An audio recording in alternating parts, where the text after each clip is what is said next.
Good afternoon, everyone. Thank you very much for joining the meeting today. My name is Dr. Joseph Caccitolo, and I'm one of the professors in the Behavioral Economics Department. I'm very excited to have been asked to prepare and lead a discussion with the entire TCS community.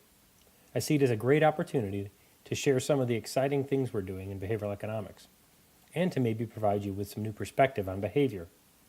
I chose choice architecture as the topic for the discussion for a couple of reasons. First, it really is the heart and soul of applied behavioral economics.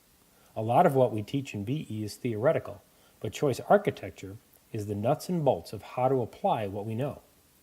Secondly, even if you've never heard of choice architecture, chances are you've used some of the principles or tools in your work, studies, teaching, or personal life. Don't believe me? Well, I encourage you to sit back, relax, and enjoy as I take you on a short trip through choice architecture, and you see if you recognize any of the stops along the way. Okay, here's a brief agenda for the discussion today. First, I'll give you a little background on what behavioral economics is as a discipline and why the heck anyone would want to study this. Second, I'll explain how choice architecture became a subdiscipline, or a set of rules for applying behavioral economic theory. We'll discuss choice architecture in terms of the 6 tenets or tools that we use, and I'll use a lot of fun examples to help you visualize and wrap your head around these sometimes abstract principles. Lastly, I'll give you some additional reading resources that you can use to find out more about behavioral economics and choice architecture.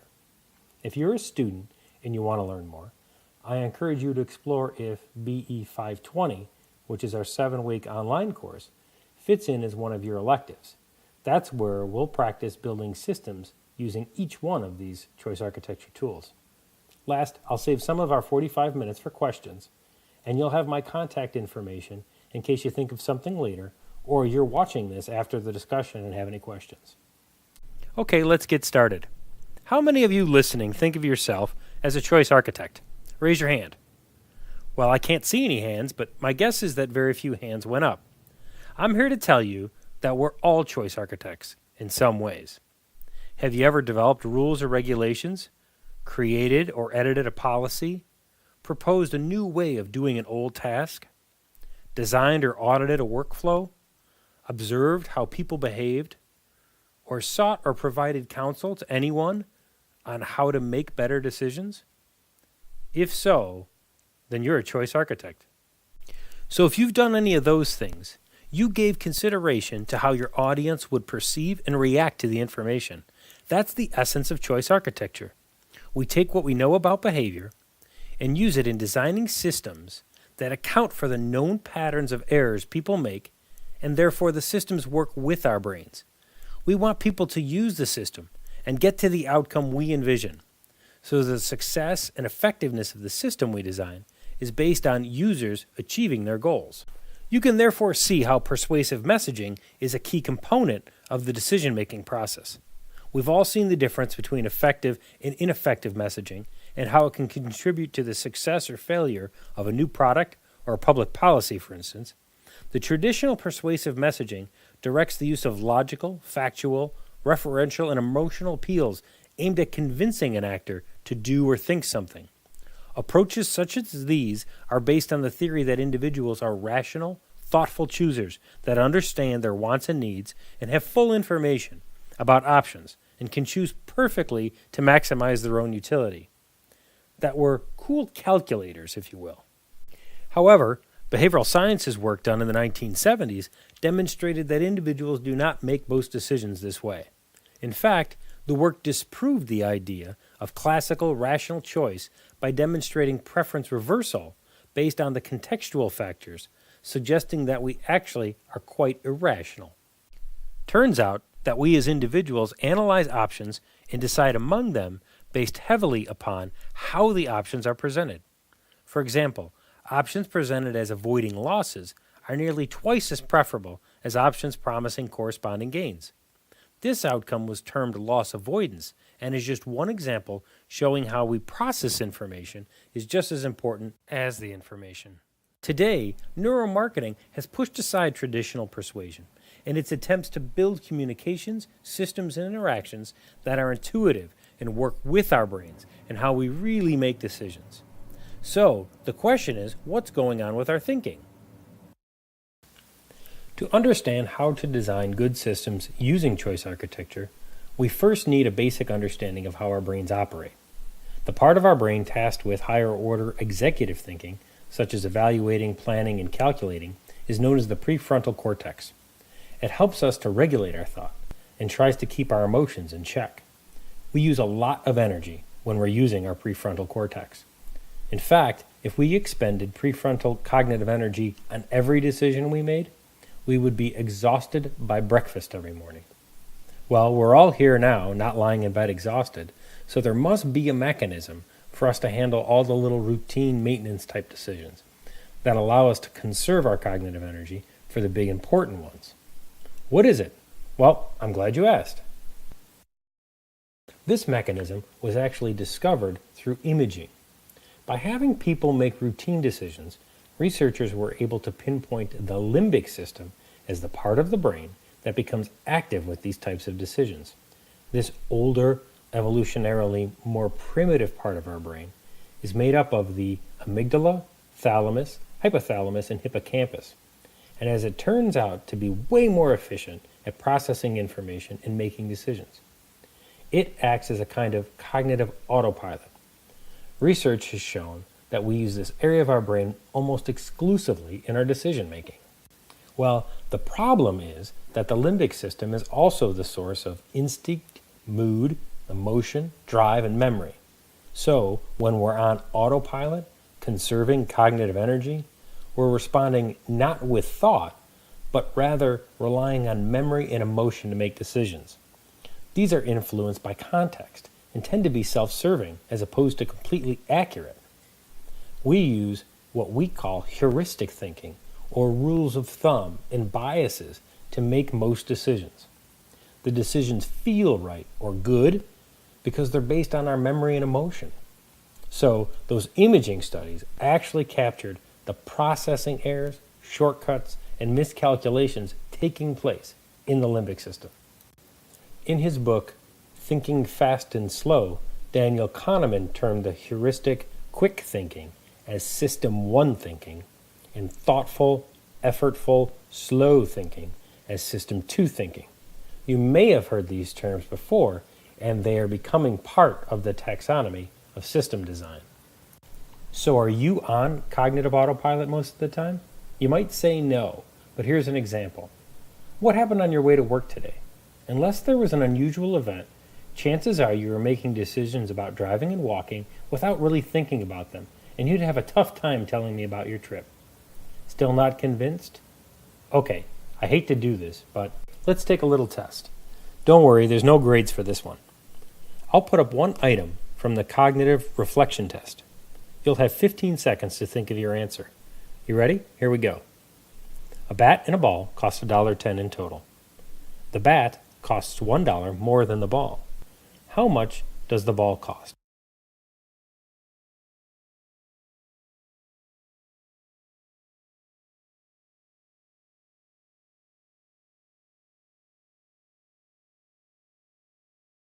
Got your answer? Did you say 10 cents? Most people do.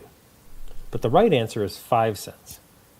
Consider, if the ball is 5 cents and the bat is $1 more, that makes the bat $1.05. 5 cents plus $1.05 is $1.10. Our minds want to do the quick math, and we get anchored on that dollar more part. We subtract the dollar from the total, and we end up with, well, the wrong answer. That's a shortcut, and most people take it. The cognitive reflection test was developed to demonstrate that more often than not, when we make these quick decisions, we get it wrong. These findings gave rise to the field of behavioral economics, which discusses fluid, contextual preferences as opposed to universal utility. Choice architecture, therefore, aims to design systems that work with our brains and support it to improve decision-making. This new understanding of preferences and how they're shaped gave rise to the science of building options.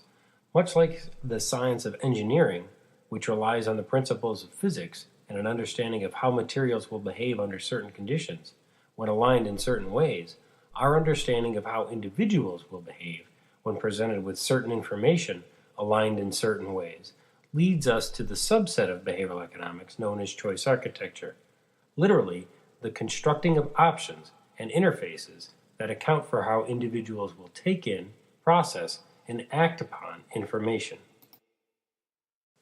Here's a quick example. Pick one of the 4 items you see on the screen now. Okay, got it? Good. Now, if you're like most people, you chose the spade. Here's why. The item that seems closest to you, and is the odd item, the coin, is perceived as a ploy to draw you to it. Its proximity to the chooser also works against it, as people tend to select items that project a sense of control, and they shy away from items that seem to be pushed on them, as the coin does. Second, the switch of the club and the diamond as the game begins forces people to focus on them for a brief second. This action is interpreted by people as another tactic to influence their choice, and they bristle against it. They want to demonstrate free will in their choice. However, through the presentation and development of options, we're able to predict their free will preference. In the game, people could choose any option they wish. Their free will was not curbed at all. However, with an understanding of psychology and the effects of context, preferences became predictable. In this game, there was no meaningful consequence. But imagine if there was. If you were selecting among healthcare plans, for example, the cost, savings, and outcomes are important and have consequences on both your wallet and your health. And because choosing a healthcare plan is complicated, seemingly insignificant things in the design and presentation would have a huge impact on the decisions people make. A recent experiment with the healthcare exchanges demonstrated that when packages were named gold, silver, and bronze, with the gold package costing the most and providing the most coverage, most participants selected it. When the cost and benefits stayed the same, but just the names were changed, the gold package remained the preference of participants. So the name of the package had more influence than the cost or the benefits.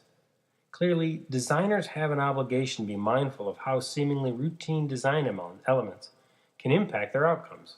So choice architects look to help guide designers in their work to help users make better decisions.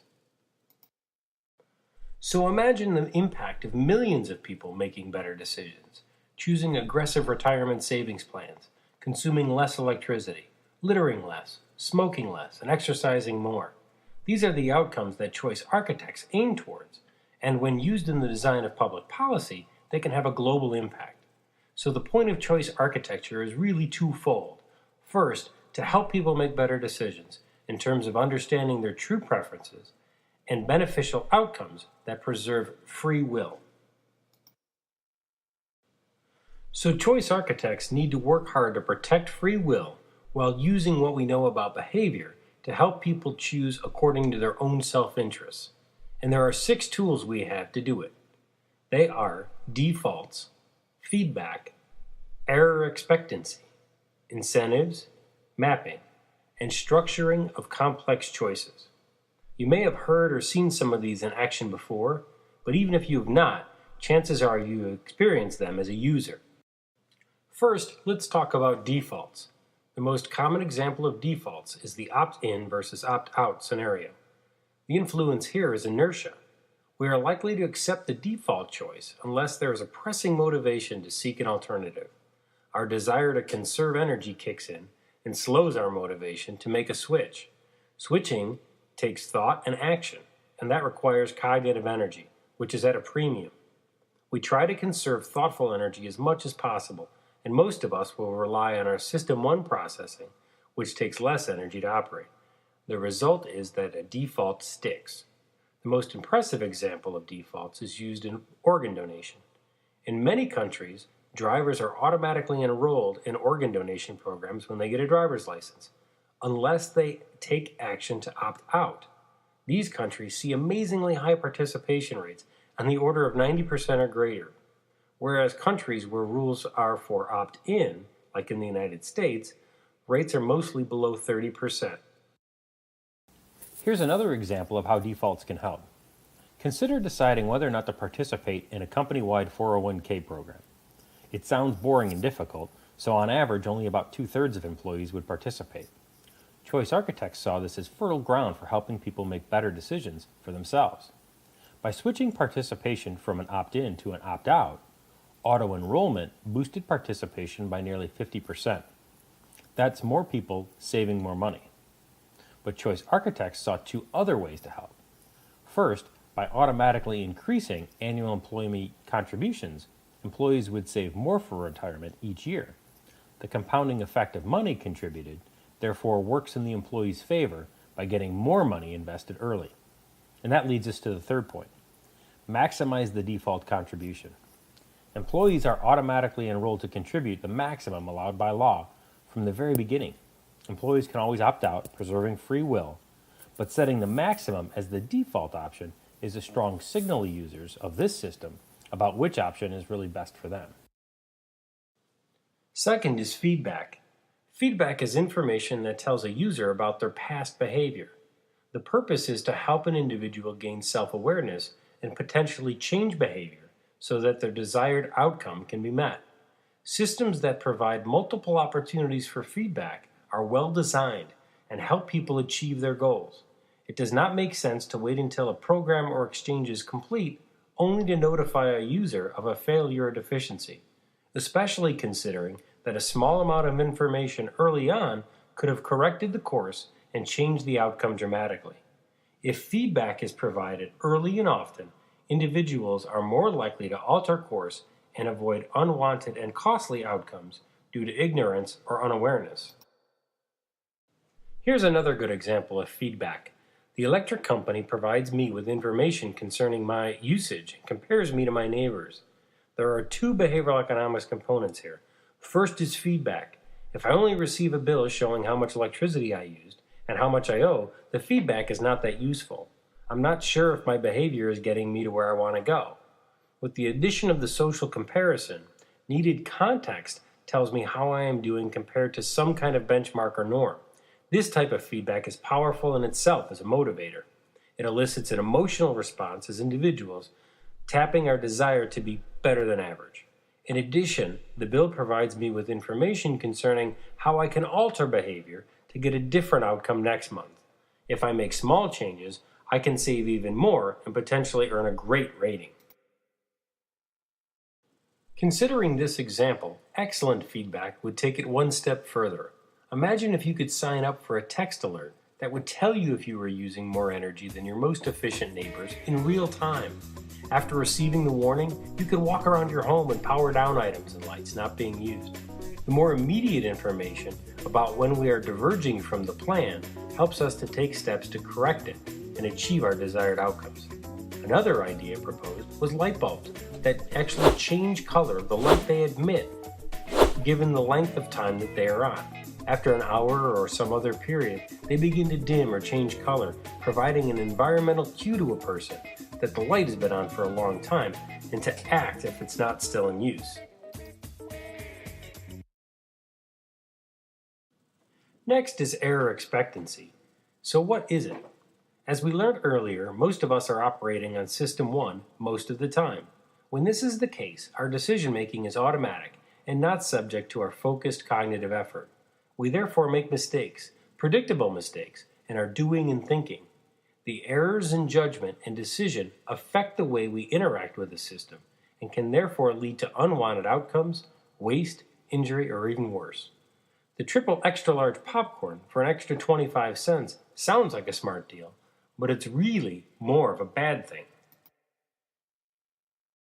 Well-designed systems will account for the typical, predictable errors we make and provide information to correct action, or better yet, interfaces that are intuitive so we avoid making an error. These systems account for how we actually think and behave. We see a knob, we know to turn it. We see a flat plate on a door, we want to push. We see a handle, we want to pull. We see a coin slot, we know where the money goes. Poorly designed systems, like these doors, use handles on both sides.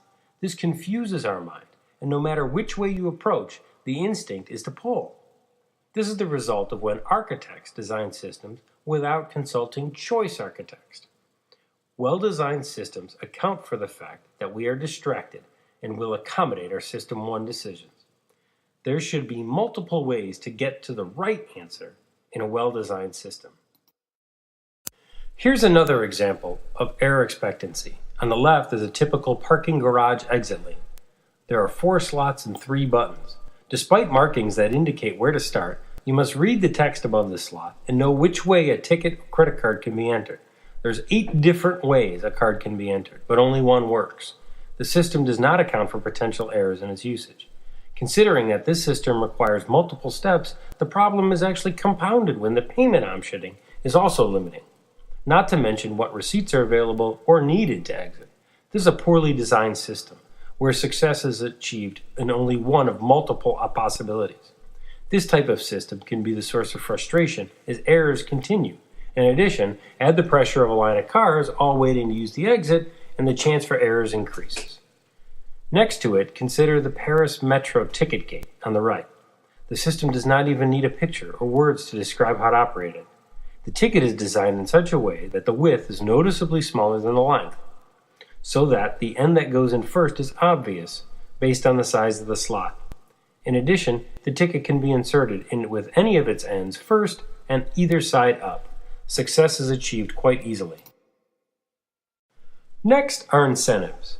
Incentives work by shifting our reference point and therefore how we value and choose among options. Outcomes are important, but they may be discounted depending upon the amount of time that will pass until they are achieved. Therefore, incentives that provide a relatively short-term gain are effective drivers of behavior within a larger system.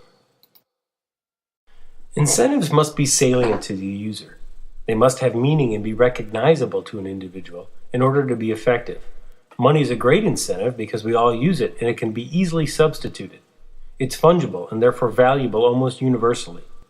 For many systems aimed at pro-social behavior, though, social rewards are also attractive incentives and can be offered for free by designers. Likes on Facebook, retweets, and other social accolades cost nothing, but can be very valuable in motivating a pro-social behavior. So going back to our thermostat example, consider one that would tell you how much you would save if you turned down the heat by 1, 2, or 5 degrees. The incentive is presented in financial terms immediately and incentivizes energy savings and putting on your sweater. Consider another case of incentives. 2 friends go for a weekly lunch and each chooses his own meal and pays for what he eats. The restaurant serves their food and keeps their money. There's no conflicts here. Now suppose they decide to take turns paying for each other's lunch. Each now has an incentive to order something more expensive on the weeks that the other is paying, and vice versa. Literature suggests that choice architects ask 4 questions when considering incentives and constructing systems.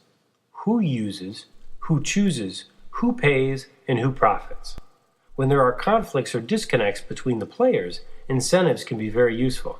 If I am eating but not paying, I might be inclined to select a very expensive item. If I am paying but not eating, my preferences might be for the cheapest item on the menu. Consider how that applies to the healthcare system. Patients use, doctors choose, insurance companies pay, and manufacturers profit. Talk about disconnection. This system is ripe for incentives for each party to make different decisions. In each component, the decider is separate from the other, and each have competing goals. This system is inefficient and would benefit from the use of incentives. Mapping means turning jargon into recognizable experiences.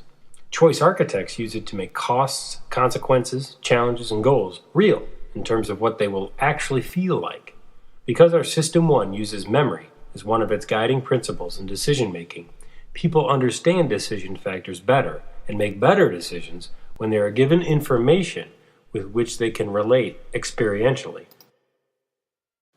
Here's a very meaningful way in which mapping can help.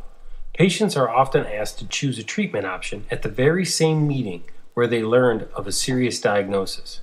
Patients are in a highly emotional state after hearing bad news and are unable to process new information rationally. So when a physician presents options and expects a choice, patients fail to grasp the cost, challenges, consequences, or goals of any given treatment, especially when they're provided in medical terms. There's always uncertainty, but understanding what things will actually feel like will help a patient make a better decision about what their needs and wants are in terms of their treatment. Here is a consumer problem and two solutions involving mapping. The prices of monitors on a quick internet search range dramatically from $79 to $399, and this is just a simple search. Monitors can cost thousands. The point here is that with all the features listed, they really don't tell us much in terms of what the experience will be like, much less if we truly need to pay for these features. This is where mapping can come into play. Knowing what the monitor will be used for can help guide a person to a smarter decision, but without any context, most users are left to guess at which monitor is right for them. If you're deciding on a new printer, though, it's reasonable to know how many pages you might print per month, how much the toner and ink costs, and then you can calculate the cost of ownership. Good mapping systems will frame decisions that way. Consider the image of the true cost of ownership between moderate printer usage over 3 years.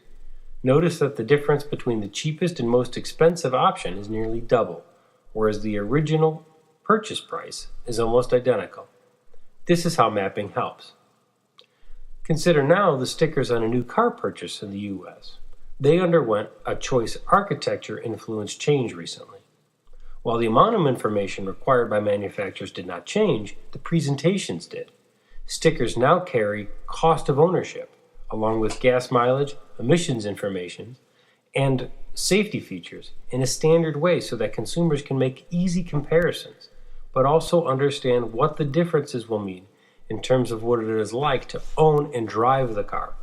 Consumers can now compare vehicles based on experience as opposed to features and price.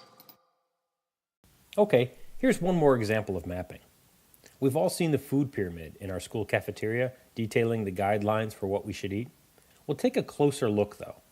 What does it really tell us? 6 to 11 servings of grains? Am I supposed to eat 11 slices of bread a day? And what about fats, oils, and sweets? What does use sparingly mean? What is a serving anyway? The point is that the pyramid is not a useful plan or map guiding us to healthy eating. Consider the reworked plate though. It's simple to understand and follow. At a meal, my plate should look something like this. The proportions are as important as the portions. If I did nothing else but try to match the look of the plate, I would be on a better path towards healthy eating. Last up is structuring complex choices. Way back when we started, I mentioned that the prefrontal cortex does the heavy lifting in terms of complex thought. Things like evaluating and calculating, you'll remember, take place there. So one would think that when we're faced with important or difficult decisions, our prefrontal cortex is engaged and we get the right answer. Well, that's only partially true. Prospect theory, which studied how we make decisions under risk and uncertainty, makes a few predictions about how we deal with complex choices. First, it says when we're faced with choices, we try to simplify them. Sounds like a good strategy. The problem comes in when we realize that simplification process is full of errors. There are two types of errors that we can address by structuring choices.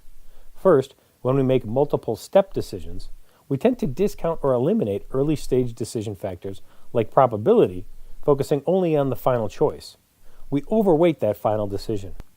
This means we're only solving half the problem. Here's an example from prospect theory. Would you prefer option A, $4,000 with a probability of 20%, or option B, $3,000 with a probability of 25%? Well, if you're like most participants, you'd select A. And if you do the math, the value of the first option is $800, and the value of the second option is $750. Good, that all seems rational. Okay, now let me change it a little bit. The values of the two options will remain the same, and don't worry, we'll do the math. But I want to add a first stage. Let's say that there's a 75% chance the game ends at the first stage and you win nothing. And if you reach the second stage, you have a choice between option A, $4,000 with a probability of 80%, or $3,000 for sure. In this scenario, most people chose option B, despite the value options not changing. Here, look at the math. So there was a 25% chance that you would continue to the second round. We'll call that 0.25. Multiply it by the 80% and $4,000, and you get $800 value. Option B is that same 25% chance to continue multiplied by the value of $3,000 gives a value for that option of $750. The reversal of preference is based solely on the fact that we tend to completely discount the first stage. We eliminate the aspects we believe are consistent. The chance of making it to the second round is the same, and we evaluate that as a gamble versus a for sure. The second type of error we make is when we become overwhelmed with option. There is such a thing as too much choice. We work hard to eliminate as many options as we can, but in doing so, we often eliminate the best option for us. Until a user has a good idea of what criteria are important, any more than a handful of options, we get overloaded. Imagine you are relocating to Dallas. You go to the internet, type in Dallas, Texas, and wow, over 5,000 homes for sale. 1,500 potential new ones coming up. Over 7,000 rentals. Never even considered I'd be living in a rental, but now it's an option. And if you want to know that you're getting a good deal, you've got 81,000 recent sales that you can do comparables with. Overwhelming to say the least. So a good system recognizes that we're overwhelmed and helps us eliminate by some thoughtful criteria. Recognizing that we do make these kinds of mistakes, choice architects can structure choices in such a way that helps limit the errors by providing information in a uniform way for features that become the decision factors for individuals. This is known as elimination by aspects. Knowing that in selecting housing, location and the number of bedrooms are the key decision factors for most people, this information is clearly reported. Same with bathrooms. This housing search engine is well designed and allows for multiple elimination by aspects. It goes so far as to allow users to draw their own search areas down to just a few blocks. Here is a final example of how choice architects can break down difficult decisions, like saving money. By compartmentalizing the changes a consumer needs to make by category, this aid helps users to save a la carte, seeing where they can do more savings in some areas and perhaps a little less in others. The guide also eliminates opportunities for processing errors by providing actual dollar amounts. It uses simple language and graphics, and those help to show what the outcomes will feel like in terms of savings. Okay, so here's our recap of the 6 tenets of choice architecture we discussed. First was defaults. Remember that defaults are powerful because most people will stick with them. The opt-in versus opt-out scenario has been the most effective use of defaults. Feedback. Feedback must be meaningful, specific, and timely. It should allow for small early changes that help keep people on the path towards their goal. Incentives. Remember that incentives must be salient. That is, they must have value to the user. They must also be made available in the more immediate term.